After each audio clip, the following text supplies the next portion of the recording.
I dare you to watch until the very last moment.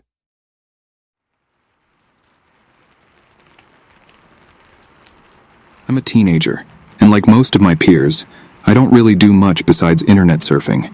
But the day I stumbled upon the legend of the old Harrington mansion was the day my life changed forever. The tale was gruesome.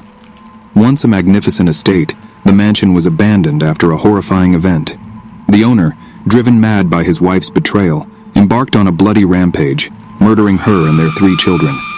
The house has stood empty ever since, except for the whispers of the tormented souls trapped within. Despite my better judgment, the idea of exploring the mansion alone gnawed at me. My friends would think I was fearless.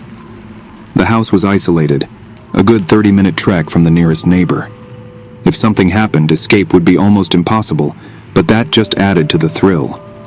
Armed with nothing but a flashlight, I ventured inside. The air was stifling, filled with the musty odor of decay. The moment I stepped over the threshold, a section of the roof collapsed in front of me, nearly crushing me. A chill ran down my spine, but my desire to prove myself pushed me forward. The walls were peppered with bullet holes, silent testimony to the man's wrath. As I delved deeper, the house seemed to come alive. Scratching sounds echoed in the dark corners, growing louder as if the very walls were trying to communicate with me. Then I stumbled upon the bedroom. The stench of death assaulted me, but curiosity pulled me closer. The sight that awaited me was pure horror. The 3 children, still dressed in their nightgowns, their heads blasted open.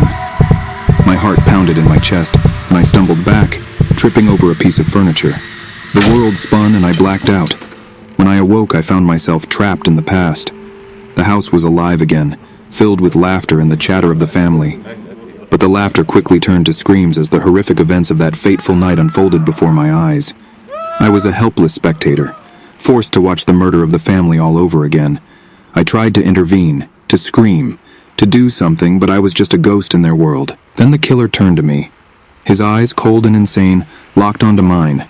A wicked smile twisted his lips as he raised his gun and shot me. I awoke in a hospital, confused and disoriented. Doctors explained I'd been found by a hiker, delirious and near death.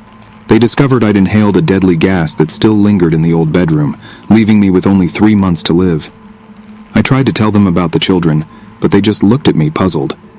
"What children?" one asked. I knew then that what I'd seen was no hallucination. The Harrington mansion had shown me its terrible secret, and now I was forever bound to it. The laughter of the children, the gunshots, the madman's eyes haunted my every waking moment.